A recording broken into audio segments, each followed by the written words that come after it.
Why are some of y'all supporting this guy, but you're not supporting this guy? They did the same thing. Some of you may not know this, but I was an officer, police officer for almost 2 decades. And there is a training that every officer in this country has taken, and it's called shoot, don't shoot. In shoot, don't shoot, the officer has the responsibility of determining when and when not to pull the trigger. There are many different scenarios placed before the officer, and they have to shoot or choose not to shoot, and then articulate why. And there's a very, very important piece to this exercise that all the officers utilize while making the determination to shoot or not to shoot, and that is cover. Each officer is behind cover while they give commands, while they make up their mind as to whether or not they need to take action, shoot or don't shoot. Cover is plain and simple. While they're giving commands, if they have that opportunity to do so, they're behind cover to preserve their own life, right? You and I have seen many videos on social media depicting white officers with white combatants who are armed and very irate, even trying to attack officers with weapons and things like that. These officers are very patient, working with them, trying not to pull the trigger. In many cases, not even pulling their weapon. And too many times we see situations where Black individuals at the hand of white officers don't get that complimentary, considerate behavior. When it comes to us, it is simply, they got a gun, pow, pow, pow, pow, pow, pow, pow. When we're trained to take cover, got a gun, drop it, give some commands, right? Behind cover. Was any shots fired at the officer? I don't think any shots were fired. I could be wrong.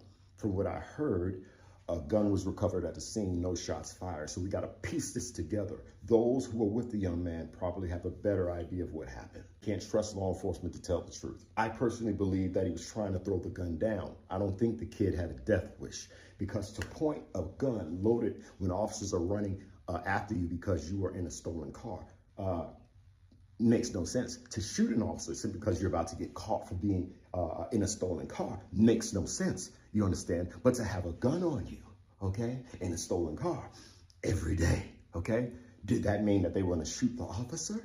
Right? He has a gun. Whatever happened to cover? Remember? Shoot, don't shoot. He has a gun. Where? Cover, drop it. Commands. None of that.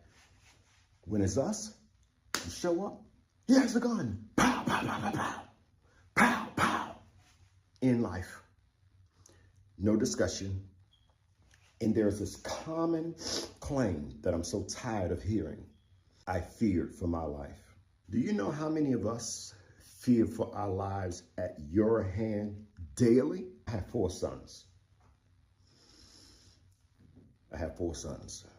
Not just law enforcement. Any breathing human being that would attempt to hurt my child or unalive my child, I'm going to do the same to you. If I'm not here, those around me have orders to do the same thing. Why?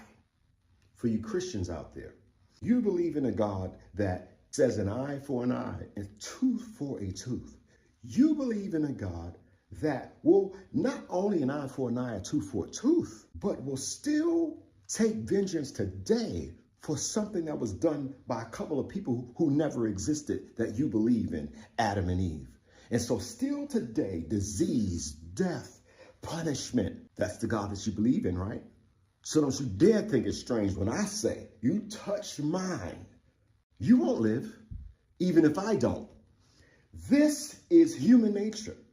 And that is the expectation of the powers that be when it comes to people like us, that we deny nature, deny what is natural. Have you ever seen a cat defend its young even when it thought it didn't have proof that the young was hurt? It thought something would hurt it. It's against nature not to protect your own.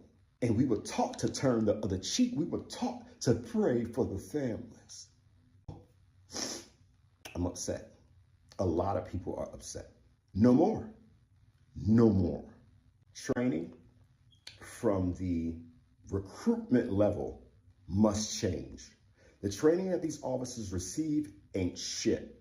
It's unrealistic, and it's going to get them killed, and it's going to hurt other people. There's a lot that has to be done. Training and standards in your respective states. You have a job to do. Department of Justice, you have a job to do. If you don't do your job, you're understanding what's happening, right?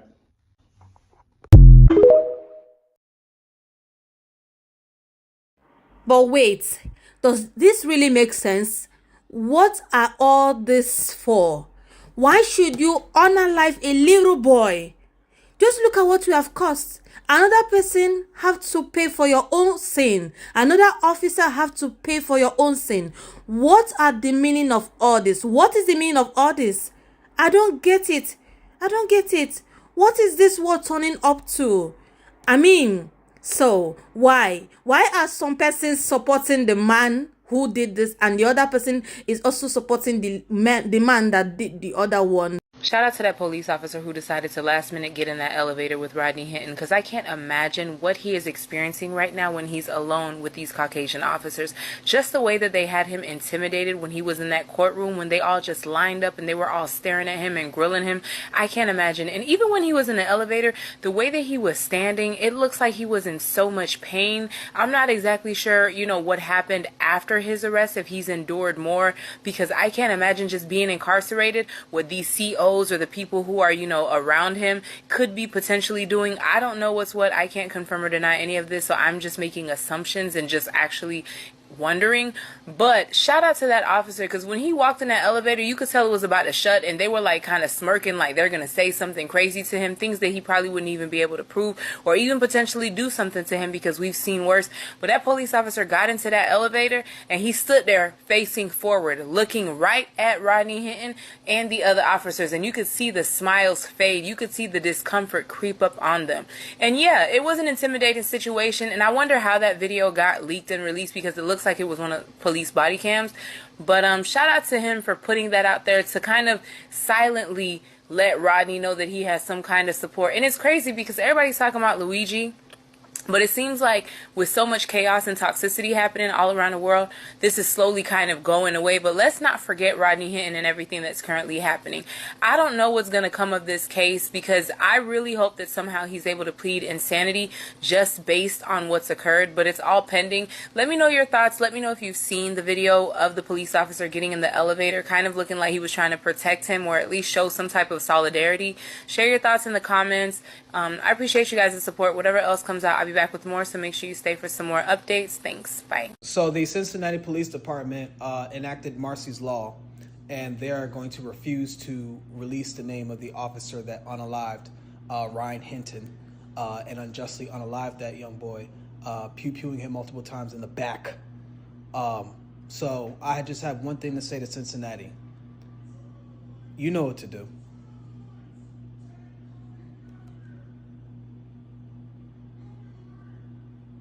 You know what to do.